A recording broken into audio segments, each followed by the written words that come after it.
expect your good friends who are actually, you know, major celebrities also to be flashed again on the screen like before?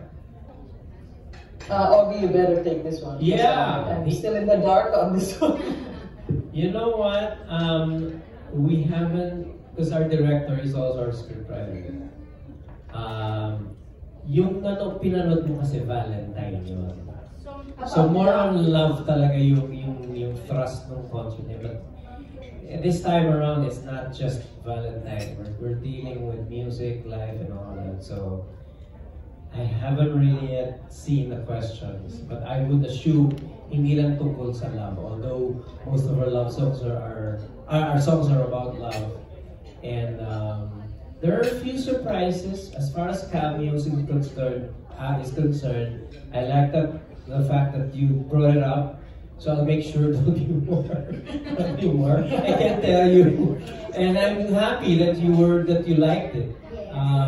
It was a very different concept kasi, and then you picked up from that and then sang the songs na tumama dun sa mga tanong, diba? So perfect. Thank you for that feedback. So I'll text the director. Take note of it. Take note of that. Thank you. So, I mean, as songwriters, you always have so much questions about life. I guess, Odette, is that always where you start writing a song? Is that part of the artistic process? Does it always usually start with a question? Not really with a question, but with me, I don't know with Augie. For me, sometimes it's a line or a phrase or an idea. That's where it stems from. A lot of my songs are not autobiographical. A lot of them are written because I was inspired by something. It's like a well of an idea, parang crying into a well. And then just a snippet, siguro a line, a phrase, like I never knew what love was until I met this guy. I just overheard that while I was on a bus. And then I hurriedly got a pen and wrote down the lyrics to that particular line, I never knew what love was. And then when I got home, I finished the song. It turned out to be Till I Met You, and then I gave it to Pulidesma to sing. So it could be anything from anywhere. I'm not sure it ever started with a question. About life and all that. Ikaw, Augie, may kanta ba na sinulat mo na started because of a museum? Dahil siguro yung bakit ngayon ka lang. Yeah, yun diba? Question talaga. Di ba traffic kasi? I think, contrary to her experience, everything else is autobiographical for me. Everything that I wrote is my life in a nutshell, except for the new songs. But from the old songs, it's all what happened to my life. So, hindi ko siya inimbento eh. It's like I was writing a love letter to myself, and instead of moping or say screaming to the world that I'm in love, or maybe keeping secret that I'm secretly falling in love with this person, I just wrote it. Why did I do that? I don't really know. I don't know. It's purging. Maybe. I think for me, that's correct. It is purging because it always makes me feel better after I do it.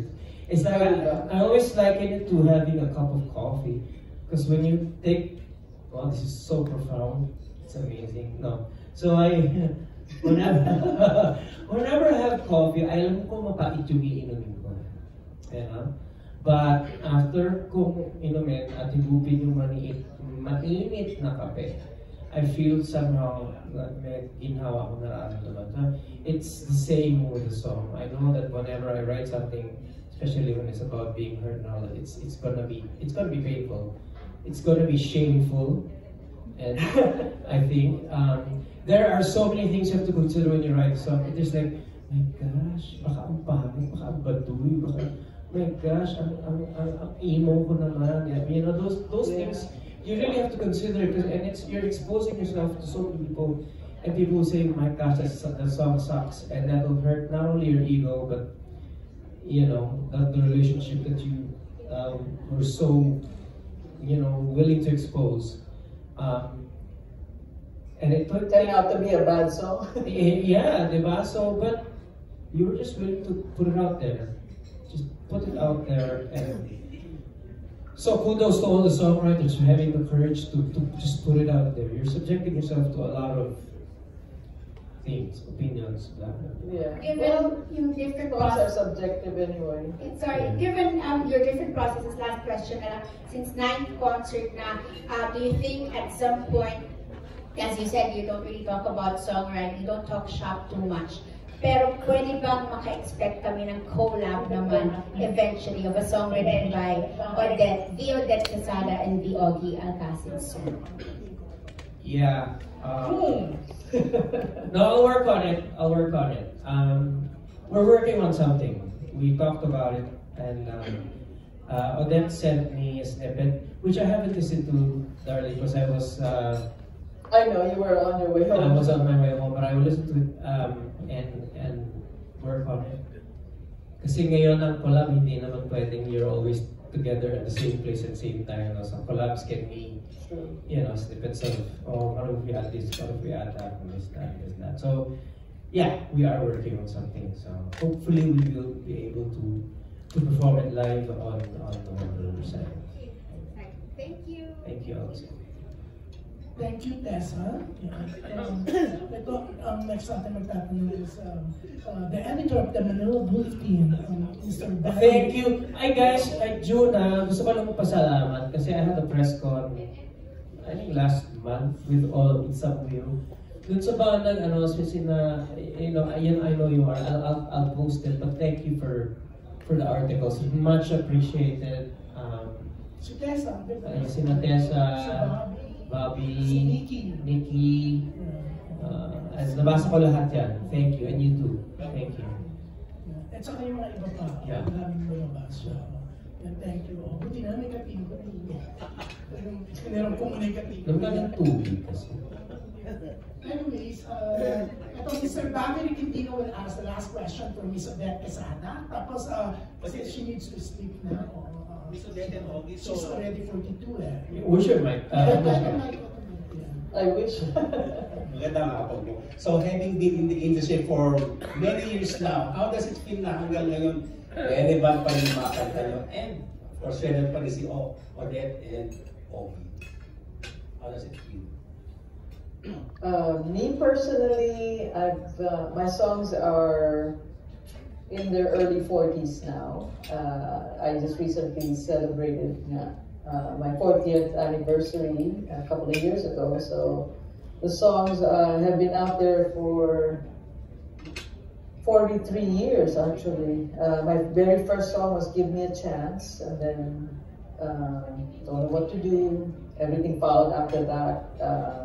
So to be relevant at this age, at this time in my life, and to have younger people listening to my songs, it's truly a gift.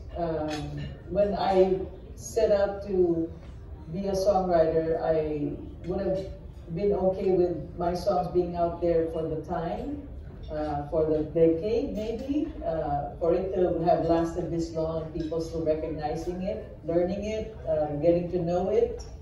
A new set of people, young people appreciating it. It's truly a gift, and it's not lost on me, and I'm very grateful to everybody that's continued patronizing my music and watching my shows. It's getting bigger and better, and I hope I get to do this a few more years. Tagal pa yan. Si Paul nga, 83 na eh. Okay, mga 20 years pa pala. Kaya pa. Ay, bakit may 60 ka na ba? Actually, I had my 60th birthday concert celebration there in Manila last January. Pero ang bongga ni Odette, di ba? Ako, high school ako, naririnig ko kung siya. Even kay Sharon, di ba? May mga kinag-post ka, tama ba? Lagi siya naririnig kasi Sharon yan ako eh. Kaya naririnig ko yung Odette Quesada. Ang bongga, di ba, ng mga songs. Bongga talaga. Pero syempre, excited kami on November 7 na mapapanood kayo together, Miss Odette and Mr. Ogie Alcacid. May tanong ka ba? Ay, yeah. Ako naman, so, may kwento ko nga sa inyo, di ba, na meron mga nag-record ng songs ko. One of them is yung Hotel, yung recorded Ikaw Sana. And it was streamed, you know, mabilis 2 million in one day, parang gano'n. So, wow. No, it's crazy. It's crazy. So, there's this feeling on my part where, you know, it's parang kailangan as a songwriter, you have to be willing to give them away. Freely. That's true. And be not so be detached. They'll always be yours. Forever. As long as your name is there on the credits, they'll be forever yours. But there will be other artists who will, you know, pay patronage and perhaps do a cover, which is so popular now, doing covers, and I'm all for it. Yeah, me too. Me too. I never hold back when other people try to record my songs. I've always been willing, and I'm always like, you know, go ahead, have them record it, have them do their versions. Before we used to, you know, a lot of people keep uploading songs on YouTube with their versions of my songs. I allow it because, you know, it's good for me because it cannot be any worse, you know. People still listen to it, and nakakagulat nga, mga hindi ko naman kilala yung mga artists, pero they're having 5 million views of them doing my song. So, parang, yeah, I mean, kudos to everybody who wants to do a version. I'm okay with it. I'm sure Ogie's the same way. Yan, malino sinabi ni Miss Odette, okay sa kanya. Kasi baka mamaya yung sinabi ng hindi niya kilala yung mga artists, tapos may yun ang title, no? Thank you, Mr. Bobby, Cantina! At syempre, maraming salamat, Miss Odette Can. Syempre, tinitignan ko lang kasi kung magre-react kayo. Parang si Regine. Did you know about that? She had a concert with Vice. Tapos, nasa ano sila doon, Araneta. Tapos, siguro naisip niya, itulag ko yung concert ng asawa ko. Sabi niya, ay hindi, may concert. Sabi ko, oh my gosh, sa Araneta siya, hindi doon yung show namin. May concert din yung asawa ko, sabi niya si Odette Can. Hindi, alam mo kung bakit ko naalala si Odette Quesada. Kasi, yung si Claudette Can, yung kasama doon sa isang movie ng Viva na tinutugtog yung ni Odette. Tapos sabi ni Vice, Galing na palusot, Odette Can? Hindi na test yun. Sabi ni Vice, Odette Can? Kasi magna-drama sila doon. Siguro, alam na daw ni Regine na mali na yung sasabihin niya, pero nasabi pa rin. It was funny. Hindi mo mapigil, di ba? Yeah. Ako nga tumatuwa ko dito sa Aladdin. Ako, GD, yes, no? Totoo lang. Pakikita ko dito. Eto na, may writer akong Ogie Narvaez Rodriguez. So minsan, sa tagline mo sinusulat niya, ilagay ko Ogie Alcacid. Same spelling? Ogie, oo. Pero Ogie ang pronunciation sa ito. So pareho ni Tukayo. Pero ayun nga, nalito talaga Ogie Alcacid. Hindi na lang palitan ko ka na. Hindi baka magreklamo ka. Sabi mo, magsulat. Pero eto na, syempre nakakatuwa nga on November 7 ay makakasama pa natin sa MOA Arena sina Ogie Alcacid and Miss Odette Quesada. Ayan. Para sa Q&A ang pang-9th show na po nila at syempre bigger talaga kasi naman MOA Arena na, di ba? Miss Odette, maraming Maraming salamat. Thanks Odette. Palapakan natin. Thanks Odette. Thursday night pa lang kasi ngayon sa California. Thursday na 9:43 p.m. So bukas may pasok pa siya. Pero tama no, sa HR ka ba? Yes, I'm an HR director. HR director siya. Siyempre kailangan pa kitang gilas siya na siya mismo pumapasok on time, di ba? Para yung mga tao na maaari sa kanya, di ba? Talagang magiging masipag, di ba? Hindi magko-call in sick. Kaya bukas wala drama si Odette na magko-call in sick siya. Kasi nakakaya naman kung tatawagan ni Odette sa sarili niya para mag-drama. Sakit siya, di ba? Pero yung sabihan, yung party siya, imbitahan natin sila sa Q&A MOA Arena concert on November 7. Yes, of course.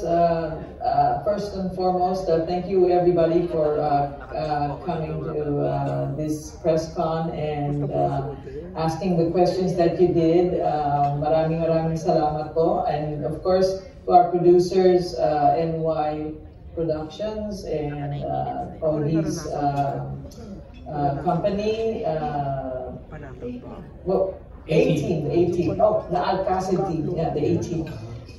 So I just wanted to invite everybody to come and watch us for Q&A at the MOA Arena on November 7th. I believe that's a Friday. I'll be seeing you all soon. I'll be flying out pretty soon and joining everybody there. Hope to see all those fans who love both Ogi and my songs and the Apple songs and